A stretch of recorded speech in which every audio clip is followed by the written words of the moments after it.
Hello everyone, welcome to physics scholar. আজকে আমরা পড়ব দৈর্ঘ্য, ভর ও সময় পরিমাপ। মানে আমরা কিভাবে দৈর্ঘ্য, ভর এবং সময় পরিমাপ করব। এবার আমাদেরকে জানতে হবে যে আমরা আমাদের যে নিত্য দৈনন্দিন জীবনে এই যে দৈর্ঘ্য, ভর এবং সময় কতটা ইম্পর্ট্যান্ট এবং সেটা পরিমাপ করলে আমরা কী পেতে পারি এবং কী হয়। তো অবশ্যই যদি তুমি যে কোনো আমাদের বাড়িতে বা চারিপাশে আমরা দেখতে পাই যে কোনো বস্তু আছে, তো সাপোজ ধরো একটা টেবিল আছে, ডাইনিং টেবিল আছে, তোমাকে জিজ্ঞাসা করা হলো যে যে কতটা বড়, ঠিক আছে? বা ধরো তুমি একটা এই টেবিলটা তুমি কিনলে এবং তোমার বাড়ির ঘরে একটা ঘর হচ্ছে তোমার, এখানে তোমার ঘর ঢোকার দরজা। তোমাকে বলা হলো যে তুমি একটা টেবিল কিনবে, কিন্তু তোমার অলরেডি ঘরের মধ্যে একটা খাট রাখা আছে, ঘরের মধ্যে অলরেডি তোমার আলমারি রাখা আছে এবং তুমি এই টেবিলটা কিনলে। এবার হঠাৎ দেখলে যে যখন তুমি টেবিলটা ভিতর ঘরের দরজা দিয়ে ঢোকালে এবং দেখলে যে তুমি টেবিলটা ঠিকঠাক করে রাখতে পারছো না। ওকে, তুমি যদি তোমাকে এইভাবেই রাখতে হবে, কিন্তু তুমি চাইছো যে সেটাকে এইভাবে রাখতে, কিন্তু সেটা হচ্ছে না। এবং তখন তোমার মনে হচ্ছে, যদি আমি এই কতটা জায়গা আমার খালি আছে সেইটা মেপে নিয়ে তারপরে কোন যে টেবিলটা কিনবো সে তার দৈর্ঘ্য যেন এর থেকে ছোট হতো, তাহলে আমি আরামসে এটা লাগিয়ে দিতে পারতাম এখানে, তাহলে আমি আরামসে পড়তে পারতাম। কিন্তু সেটা কেন হয়নি? কারণ হচ্ছে তুমি তার আগে ওটা পরিমাপ করোনি জায়গাটা, তুমি কিনে নিয়েছো আগে যে কোনো মাপের, তারপরে এই প্রবলেমটা হয়েছে।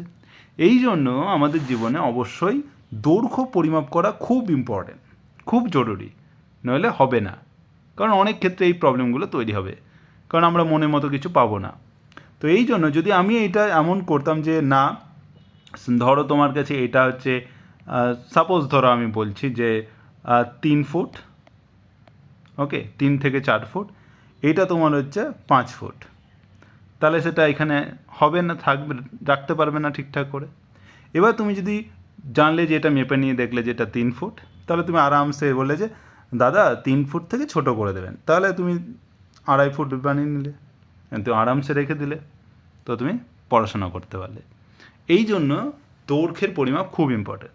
তেমনই ভর, সময় সবই ইম্পর্টেন্ট। সময় যদি পরিমাপ না করি তাহলে আমরা কি করে বুঝবো যে কতটা টাইম আমাদের লাগছে? এই যে তোমরা পরীক্ষা দিচ্ছ, যে 3 ঘন্টার পরীক্ষা, 3 ঘন্টার পরীক্ষা কী করে সেটা মাপবে? তো তুমি কতটা পরীক্ষা নেবে তুমি? তাহলে তো যদি আমি সময়টা না মাপতাম তাহলে তো মানে সবাই দিয়েই যাচ্ছে, পরীক্ষা দিয়েই যাচ্ছে, কোনো দিনই আর থামবে না কোনো কিছু। তাই জন্য সময় পরিমাপও খুব ইম্পর্টেন্ট। তো এবার প্রথমে আসছি দৈর্ঘ্য পরিমাপ সম্পর্কে। যে দৈর্ঘ্য পরিমাপ কেন করবো সেটা বোঝা গেল। এবার হচ্ছে দৈর্ঘ্য পরিমাপ করার জন্য কি কি ব্যবহার করা যেতে পারে। তো যেটা আমি আগের দিনও বলছিলাম সেটা হচ্ছে যে দৈর্ঘ্য কিন্তু বিভিন্ন ধরনের হয়। যে তুমি যদি দেখো প্রোটনের ক্ষেত্রে তার দৈর্ঘ্য হচ্ছে 10⁻15 মিটার, অথচ হিউম্যান বা আমাদের টেনিস বল, এইগুলো হচ্ছে মোটামুটি 1 মিটারের কাছাকাছি, ঠিক আছে? এবার তুমি যদি ইউনিভার্স যাও, সেটা হচ্ছে 10⁻27 মিটার।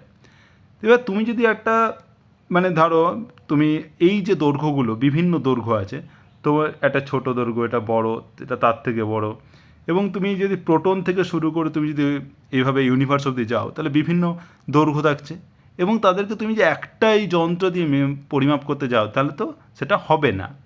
তো সেই জন্য আবার মানে মানে পরিমাপ করার জন্য যে তুমি যে মেজার করতে পারবে, তুমি যে এই যে ইউনিভার্সটাকে, তুমি যদি একটা স্কেল যদি তোমাকে দেওয়া হয়, যে একটা স্কেল দিয়ে মেজার করে এসো, তুমি পারবে কি ইউনিভার্স মেজার করতে পারবে না। আবার যদি প্রোটনের ক্ষেত্রে এই যে একটা পরমাণুর যে দৈর্ঘ্য, সেটা তোমাকে স্কেল দিয়ে মেজার করতে বলা হলো, তুমি পারবে না। এই জন্য দু রকমের পদ্ধতি আছে, একটা হচ্ছে প্রত্যক্ষ পদ্ধতি আর একটা হচ্ছে পরোক্ষ পদ্ধতি। প্রত্যক্ষ পদ্ধতি বলতে কী বুঝি? যেগুলো আমরা প্রত্যক্ষভাবে, ধরো তোমার কাছে একটা জিনিস দেওয়া আছে, সেটার দৈর্ঘ্য তুমি প্রত্যক্ষভাবে, হচ্ছে তুমি একটা যন্ত্র নিলে এবং যন্ত্রটা বসিয়ে ওটার পরিমাপ করলে। তো এটা ধরো স্কেল নিলে, আর এটা কোনো একটা দণ্ড, ধরো এটা হচ্ছে দণ্ড, আর এটা স্কেল, তুমি বসিয়ে দেখলে কতটা এর দৈর্ঘ্য। এইটা হচ্ছে প্রত্যক্ষ পদ্ধতি, যেটা তুমি ডাইরেক্টলি মেজার করতে পারবে। এবার ধরো তোমাকে বলা হলো ইউনিভার্স মেজার করতে পারবে কী করে, সেটা তুমি পারবে না ডাইরেক্টলি, সেই জন্য তোমাকে ওই অন্যভাবে সেটা মেজার করতে হবে, সেটা হচ্ছে পরোক্ষ পদ্ধতি। এবার প্রত্যক্ষ পদ্ধতিতে আমরা কী কী ব্যবহার করতে পারি, যেমন ধরো কোনো কিছু দৈর্ঘ্য পরিমাপ করার জন্য আমরা রুলার বলি যেটাকে, বা স্কেল বলে থাকি, রুলার বা স্কেল বলে থাকি, এটা ব্যবহার করি। আবার তুমি দেখবে এটাকে আবার স্লাইড ক্যালিপার্সও ব্যবহার করা হয়, এটা স্কেল, স্লাইড ক্যালিপার, এটা হচ্ছে slide calliper, slide calliper use করে, সেখানেও তুমি দেখবে স্কেল দেওয়া আছে। আবার তুমি যে এটাকে বলে screw gauge, screw gauge, screw gauge ব্যবহার করা হয়। তো এরকম প্রত্যক্ষ পদ্ধতিতে এই সমস্ত যন্ত্রপাতি ব্যবহার করা হয়। এবার পরোক্ষ পদ্ধতি কিভাবে, যেমন ধরো তোমাকে বলা হলো যে একটা সমুদ্র আছে, সমুদ্রের গভীরতা কতটা, এটা হচ্ছে গভীরতা, গভীরতা তোমাকে বলা হলো গভীরতা, তুমি নিশ্চয় স্কেল বা স্লাইড ক্যালিপার বা স্ক্রু গেজ দিয়ে মেজার করতে পারবে না। তো তখন তোমাকে কী করতে হবে, পরোক্ষভাবে করতে হবে। কিভাবে, তো সমুদ্রে কী ব্যবহার করা হয়, সোনার ব্যবহার করা হয়, সোনার, সাউন্ড নেভিগেশন অ্যান্ড রেঞ্জিং, যেটাকে ফুল ফর্ম বলা হয় সাউন্ড নেভিগেশন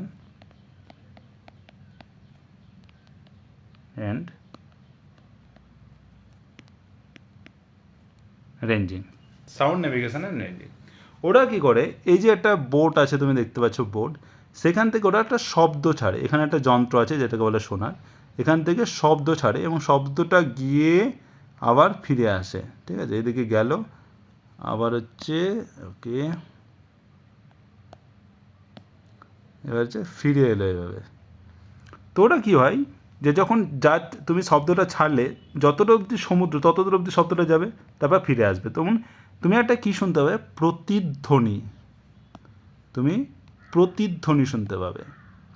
তো ওই প্রতিধ্বনিটা এই যে সোনার যন্ত্রটা আছে, সোনার বলে যে যন্ত্রটা, সেই সোনার যন্ত্রটাই প্রতিধ্বনিটাকে ডিটেক্ট করে, এবং কতটা টাইম ওর লাগলো এই যে প্রতিধ্বনিটা আসতে, সেটা সেই টাইমটা মাপে, সেই টাইম থেকে ওরা এই গভীরতাটা পেয়ে যায়, যে কতটা গভীরতা, কতটা দূর থেকে জিনিসটা, মানে কতটা দূর থেকে ওটা প্রতিফলন হয়ে জিনিসটা এলো।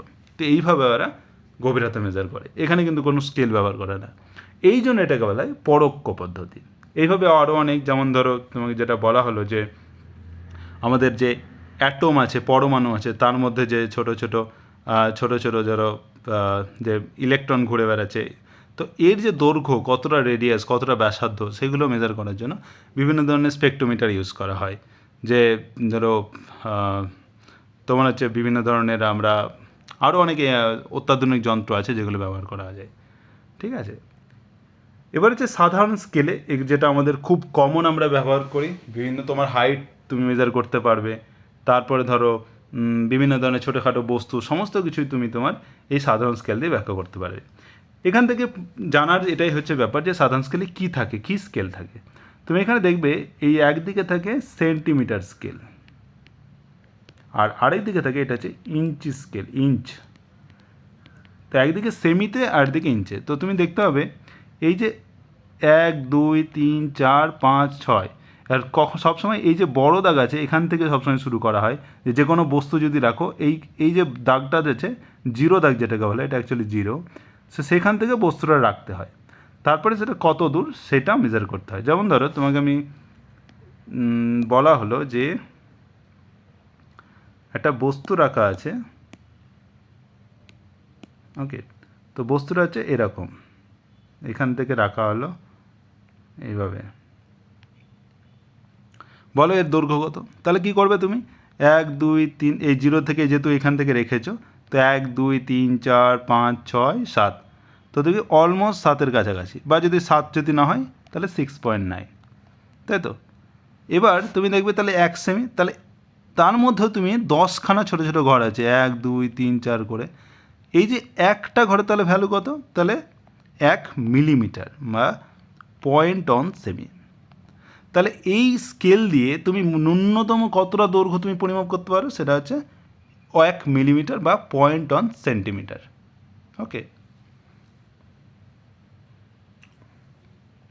এবার হচ্ছে আবার এই দিকে থাকে ইঞ্চি স্কেল, সেখানেও তুমি মানে এই যে পুরোটা এখান থেকে এতটা হচ্ছে 1 ইঞ্চি, তুমি সেটাও পরিমাপ করতে পারো।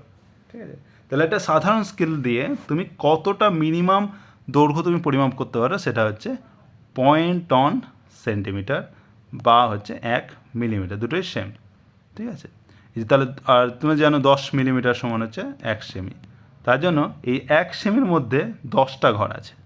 ঠিক আছে, এই হচ্ছে সাধারণ স্কেল। এবার তোমরা হচ্ছে ভার্নিয়ার ক্যালিপার। তো সাধারণ স্কেল দিয়ে আমরা তাহলে মিনিমাম কত আমরা যেতে পারি, 0.1 সেন্টিমিটার মেজার করতে পারি। কিন্তু আবার আরও অনেক যদি মানে আরও অনেক জিনিসপত্র আছে, যেমন তুমি একটা তার নিলে, ছোট্ট তার, তার যে ব্যাসার্ধ, তুমি তারের দৈর্ঘ্যটা সাধারণ স্কেল দিয়ে মানে পরিমাপ করতে পারবে, কিন্তু তার ব্যাসার্ধটা হয় মিলিমিটারে।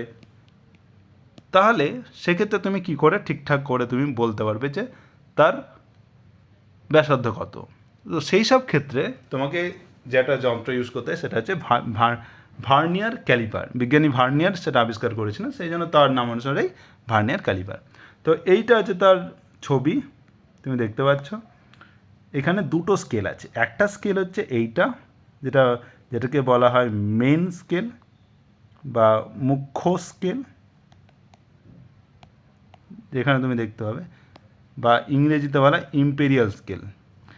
আর এখানে হচ্ছে আর একটা স্কেল আছে, তুমি দেখতে পাবে এই যে এই জায়গাটায়, এই যে এইখানে দেখতে পাচ্ছ স্কেল আছে এটা, তো উপরেও থাকে নিচেও থাকে। তো এই স্কেলটাকে বলা হয় ভার্নিয়ার স্কেল, ভার্নিয়ার স্কেল। তো এই জিনিসটা থেকে তুমি এবার তুমি ধরো কোনো একটা বস্তু, তুমি এটা একটা বস্তু, এই বস্তুটা তুমি রাখলে, তার ব্যাসার্ধ মানে কতটা তার ব্যাস বা কতটা তার হচ্ছে এইখান থেকে এতটা, মানে একটা বস্তু রেখেছো তার কতটা ব্যাস, সেটা তুমি পরিমাপ করবে। তাহলে তোমাকে এই যে দুটো জিনিস আছে, এইটা আর এটা, এই দুটোর মাঝখানে তুমি জিনিসটাকে রাখবে। তুমি যদি না রাখো তাহলে তোমার এই স্কেলটা পুরোটা এইখানে চলে আসবে, এইখান থেকে শুরু হবে। এই স্কেলে যে জিরো দাগ আর এই স্কেলে জিরো দাগ পুরো এক জায়গাতে থাকবে। আর যদি তুমি বস্তু রাখো তাহলে এটা সরে যাবে। ঠিক আছে, তারপরে হচ্ছে এই বস্তুটা রাখলে তারপরে তুমি দেখবে যে এইখানে এই স্কেল আর এই স্কেল দুটোই থাকলো, এবং সেখান থেকে তোমাকে পরিমাপ করতে হচ্ছে কতটা এর ব্যাস। এবার কী করে পরিমাপ করা হয় সেটা বলছি। এবার যেটা বললাম যে যখন কোনো বস্তু না দেওয়া থাকে সেই অবস্থায় এই যে এটা মেন স্কেল, মূল স্কেল, আর এটা হচ্ছে ভার্নিয়ার স্কেল। ভার্নিয়ার স্কেলের এটা হচ্ছে জিরো দাগ, এটা হচ্ছে জিরো দাগ, আর এটা হচ্ছে তোমার মূল স্কেলের জিরো দাগ। যদি কোনো বস্তু না দেওয়া থাকে তাহলে পরে এই দুটো জিরো দাগ একই পজিশানে একই জায়গাতে থাকবে। এবার আর একটা জিনিস যেটা লক্ষ্য করো সেটা হচ্ছে যে ভার্নিয়ার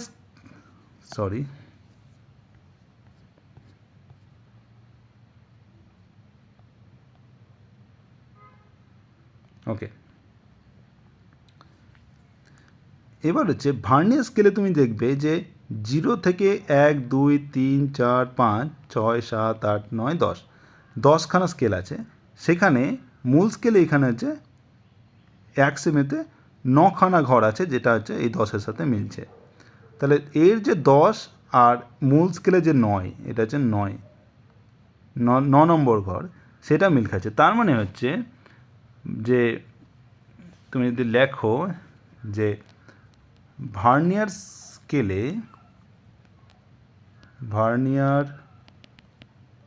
স্কেলে 10 ঘর সমান হচ্ছে মূল বা মুখ্য স্কেলে 9 ঘর। ওকে, তো এই জিনিসটা তুমি দেখতে পাবে, এটা কখনো সমান হয় না। আর এটা হয় না বলে তোমরা যে 0.1 সেমি থেকেও ছোট দৈর্ঘ্য তুমি পরিমাপ করতে পারো। এবার ভার্নিয়ার স্থিরাঙ্ক বলতে কী বোঝায়, যে এই ভার্নিয়ার স্কেল দিয়ে বা এই যে তোমার স্লাইড ক্যালিপার দিয়ে তুমি ন্যূনতম যে দৈর্ঘ্য তুমি পরিমাপ করতে পারো, সেটা হচ্ছে ভার্নিয়ার স্থিরাঙ্ক। ওকে, তো ভার্নিয়ার স্থিরাঙ্ক বলতে কি বোঝায়, যে ভার্নিয়ারের সাহায্যে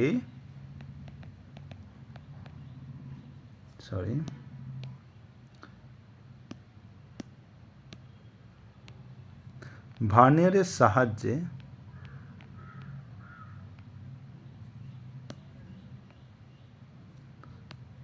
ন্যূনতম যে দৈর্ঘ্য পরিমাপ করতে পারো, করা যায়, সেটা হচ্ছে ভার্নিয়ার স্থিরাঙ্ক। এবার সেটা কত, যে তোমার হচ্ছে যে মূল স্কেলে তোমার হচ্ছে এই যে মূল স্কেল, তার যে একটা ন্যূনতম ঘর, যে ওকে, মূল স্কেলে যে ন্যূনতম ঘর এইটা, আর ভার্নিয়ার স্কেলে যে ন্যূনতম, তার মধ্যে যে অন্তর, সেই মিনিমাম সেইটুকুই তুমি ন্যূনতম দৈর্ঘ্য পরিমাপ করতে পারো। তো তার মানে হচ্ছে যে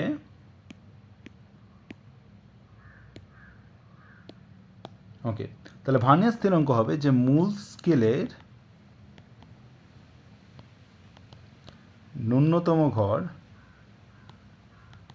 মাইনাস ভার্নিয়ার স্কেলে ন্যূনতম ঘর। তো এইটাই হচ্ছে ভার্নিয়ার স্থিরাঙ্ক। এবার তুমি সেটা কি করে পরিমাপ করবে, তাহলে আমাকে তাহলে আমি যেমন এরকম বললাম যে ভার্নিয়ার স্কেলে 10টা ঘর মূল স্কেলের 9টা ঘরের সমান। এবার সেইভাবে তুমি ধরো বলা হলো যে ভার্নিয়ার স্কেলে যেটা হচ্ছে, ভার্নিয়ার স্কেলে ধরো তোমার হচ্ছে ওয়াইখানা ঘর সমান হচ্ছে, আমি ধরো জানি না যে 10 নয় সেটা, তাহলে ভার্নিয়ার স্কেলে 10 ওয়াই ঘর সমান হচ্ছে মূল স্কেলে এক্স ঘর। আর মূল স্কেলে এক ঘরের মান হচ্ছে এম, ঠিক আছে, এম একক, সামথিং কোনো একটা একক, মিটার সেন্টিমিটার যেগুলো। তাহলে তোমাকে বলতে হবে, তাহলে ভার্নিয়ার স্কেলে এক ঘর সমান কত হচ্ছে, এক্স বাই ওয়াই ঘর, ঠিক আছে, ভার্নিয়ার স্কেলে এক ঘর। তাহলে ভার্নিয়ার স্কেলে এক ঘরের মান কত, এক্স বাই ওয়াই গণিত এম। যেহেতু এক ঘর মূল স্কেলে এতটা ঘর হচ্ছে ভার্নিয়ার স্কেলের এক ঘরের সমান, তাহলে মূল স্কেলে এক ঘরের মান হচ্ছে এম একক, তার মানে ভার্নিয়ার স্কেলে এক ঘরের মান হচ্ছে এক্স বাই ওয়াই মিটার, ঠিক আছে। এবার ভার্নিয়ার স্থিরাঙ্ক, যেটাকে আমরা সি দিয়ে বলবো ভার্নিয়ার স্থিরাঙ্ক, সেটা হচ্ছে মূল স্কেলের ন্যূনতম ঘর মাইনাস ভার্নিয়ার স্কেলের ন্যূনতম ঘর। তাহলে মূল স্কেলের ন্যূনতম ঘর হচ্ছে কত, যে এম, আর ভার্নিয়ার স্কেলে এক ঘরের কত, এক্স বাই ওয়াই গণিত এম। তাহলে এম এম চলে গেল, 1 মাইনাস এক্স বাই ওয়াই গণিত এম, ওয়াই ওকে, তাহলে এটা হচ্ছে y minus x by y গণিত এম, এটা হচ্ছে ভার্নিয়ার স্থিরাঙ্ক। এবার যদি ধরো তোমার ক্ষেত্রে যে ধরো তোমার ক্ষেত্রে বলা হলো যে ভার্নিয়ার স্কেলে হচ্ছে 9 ভার্নিয়ার স্কেলে 10 ঘর, যেটা আমি এটা বলেছিলাম, এইটা যদি হয় এই কেস, তাহলে পরে তুমি নেবে যে তাহলে ওয়াই কত, ওয়াই হচ্ছে তোমার হচ্ছে ওয়াই যে ভার্নিয়ার স্কেলে বললাম 10 ঘর সমান হচ্ছে মূল স্কেলে এক্স ঘর, এটা হচ্ছে 9। তাহলে যদি পুট করো, তাহলে সি সমান পাবে ওয়াই সমান 10 মাইনাস 9 বাই 10 গণিত এম, মানে হচ্ছে 1/10 ইন্টু এম। এবার মূল স্কেলে তোমার হচ্ছে এটা সেন্টিমিটারে থাকে, এটা হচ্ছে সেন্টিমিটার থাকে, তাহলে এক ঘরের মান কত, 0.1 সেমি, তাহলে হচ্ছে 0.1/10, তোমার হচ্ছে 0.01 সেমি, 0.01 সেমি। এটা হচ্ছে ভার্নিয়ার স্থিরাঙ্ক, ঠিক আছে। তো এই মিনিমাম ভ্যালু তুমি হচ্ছে ভার্নিয়ার ক্যালিভার থেকে পরিমাপ করতে পারো, যেটা সাধারণ স্কেলে তুমি যেটা করতে পারছিলে 0.1 অবধি পারছিলে, যেটা যদি নর্মাল স্কেলে 0.1 সেমি অবধি তুমি পরিমাপ করতে পারো ন্যূনতম, কিন্তু এক্ষেত্রে তুমি 0.01 অবধি পরিমাপ করতে পারো, মানে আরও বেশি সূক্ষ্ম হয়ে গেল জিনিসটা। এবার যদি ধরো কোনো একটা সাপোজ ধরে বস্তু রাখা আছে, ঠিক আছে? ধরো এটা একটা বস্তু, এবার বস্তু রাখতে গেলে প্রথমে 0 থেকে শুরু করে বস্তুটা রাখা হলো এবং এতটা অবধি এলো। এবার বলা হলো যে তুমি যদি মূল স্কেল ব্যবহার করো, মানে এমনি নর্মাল স্কেল ব্যবহার করো, তাহলে তোর দৈর্ঘ্য কত তুমি দেখতে হবে। এটা 1 সেমি, এতটা অবধি 1 সেমি, 2, তারপরে এদিকে 3 যাচ্ছে না, তো 1 2 3 4 5 6, তাহলে 2.6 সেমি। তুমি যদি এমনি যদি নর্মাল স্কেল বা নর্মাল যদি স্কেল পরিমাপ করো, এর যেহেতু ভার্নিয়ার স্কেল আছে, তাহলে সেক্ষেত্রে তোমাকে কী করতে হবে, পদ্ধতিটা এটাই যে তোমাকে এইটা মূল স্কেল থেকে আগে বার করে নিতে হবে যে 2.6। এবার যেটা বার করতে হবে যে এই ভার্নিয়ার স্কেলে এবার যদি টোটাল যে তোমার দৈর্ঘ্য হবে সেটা হচ্ছে মূল স্কেলের পার্ট প্লাস ভার্নিয়ার স্থিরাঙ্ক গণিত, এটার গণিত হচ্ছে ভার্নিয়ার স্কেলে যেটা হচ্ছে তোমার হচ্ছে ভার্নিয়ার স্কেলের পার্ট। এই ভার্নিয়ার স্কেলের পার্ট মানে হচ্ছে যে তোমার এই 0 আর 0 এটা কত দূর এলো সেটা হচ্ছে মূল স্কেল হয়ে গেল। ভার্নিয়ার স্কেলের পার্ট মানে হচ্ছে যে ভার্নিয়ার স্কেলে যে লাইনগুলো আছে, এই যে 10টা লাইন আছে, তার মধ্যে যে লাইনটা মূল স্কেলের লাইনের সাথে পুরো লম্বভাবে আছে, যে মানে পুরোপুরি একই লাইনে আছে। যেমন ধরো তুমি এখানে দেখতে পারো এই লাইনটা আর এই লাইনটা পুরো একই লাইনে আছে, তার মানে ভার্নিয়ার স্কেলে যে 5 নম্বরটা মূল স্কেলের কোনো একটা লাইনের সাথে পুরো সরলরেখা আছে, তাহলে ভার্নিয়ার স্কেলে হচ্ছে পার্ট হবে 5, ঠিক আছে? তাহলে তুমি যদি তাহলে টোটাল দৈর্ঘ্য কত হচ্ছে, মূল স্কেলের পার্ট হচ্ছে 2.6 আর ভার্নিয়ার স্থিরাঙ্ক হচ্ছে 0.01 আর মূল ভার্নিয়ার স্কেলের পার্ট হচ্ছে 5, তাহলে হচ্ছে 2.6 প্লাস 0.05 মানে হচ্ছে 2.65 সেমি।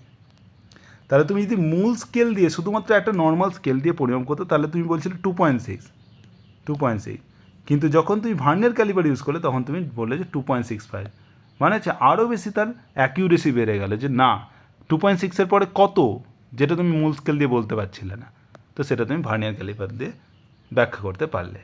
ঠিক আছে, বোঝা গেল? তো এইভাবে ভার্নিয়ার স্কেলটা ব্যবহার করতে হয়।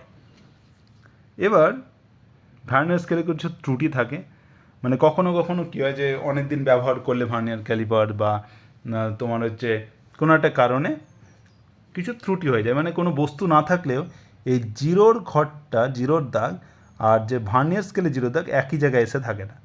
তো যদি তোমার ভার্নিয়ার স্কেলের দাগটা জিরো দাগের পরে থাকে তাহলে সেটাকে বলা হয় ধনাত্মক ত্রুটি।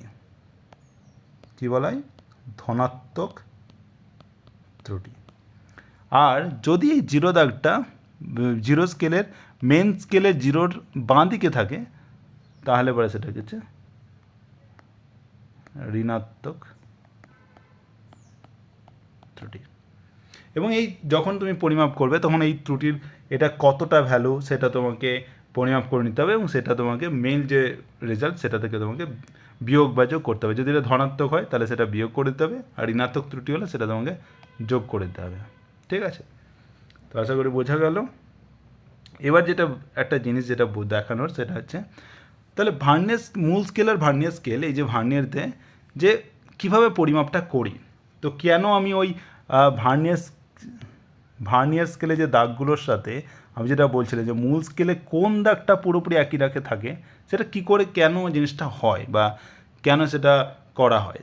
তোর মানে হচ্ছে যখন তোমার হচ্ছে দুটোর জিরো দাগ, সো ধরো তোমার হচ্ছে এটা ভার্নিয়ার স্কেল তার জিরো দাগ আর যেটা মূল স্কেল তার জিরো দাগ, সেটা যদি সমান থাকে তাহলে তুমি দেখবে যে মূল স্কেলে যে 9 নম্বর ঘর তার সাথে ভার্নিয়ার স্কেলে 10 নম্বর ঘর থাকে। তার মানে হচ্ছে এবার এরপরে যেটা হচ্ছে তোমার হচ্ছে তুমি এখানে 9 আছে আর এইখানে তোমার হচ্ছে মূল স্কেলে 10 আছে, ঠিক আছে? তাহলে এখানে 8, এই যেমন এখানে আছে 8 7 6 5। এবার তখন তুমি দেখবে যে এখানে যখন এই 10-এর সাপোজ তাহলে যখন 0 0 একই সাথে থাকছে, একই লাইনে থাকছে, তখন এর 10-এর সাথে 9টা পুরো একই লাইনে থাকবে, ঠিক আছে? তার মানে হচ্ছে এরপরে যে 8 থাকবে আর এর যে স্কেল থাকবে তার মধ্যে কতটা পার্থক্য থাকবে সেটা হচ্ছে 0.01, যেটা হচ্ছে ভার্নিয়ার স্থিরাঙ্ক। এটা এখানে বোঝানো যাচ্ছে যে এর ওকে, এইটা হচ্ছে ভার্নিয়ার স্কেল, যেটা হচ্ছে আমি উল্টো বলছি এখানে। ভার্নিয়ার স্কেলটা এইদিকে রাখা হচ্ছে, মূল স্কেলটা এইদিকে। তাহলে তোমার হচ্ছে এই এর 10-এর সাথে মূল স্কেলের 9-এর, মানে এখানে 1.9 আছে, তো সাপোজ এরকম হচ্ছে, বা তুমি উল্টো করে বলতে পারো। তাহলে এই যে এর যে 9 আর ওকে, তাহলে পরে এর 10-এর সাথে এর 9 যদি মিল থাকে, তাহলে পরে আর এর 9-এর সাথে এর 8-এর কতটা দূরত্ব থাকবে? 0.01।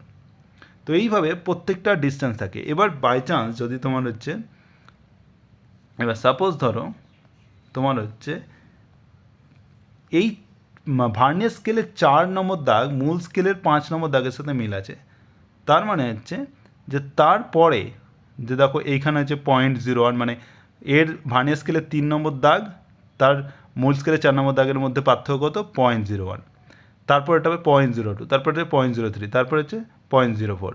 তাহলে 0.04টা তোমার হচ্ছে টোটাল এই যে 0 থেকে মেইন 0 যে কতটা মানে এই স্কেলের মধ্যে পার্থক্য হচ্ছে 0.04।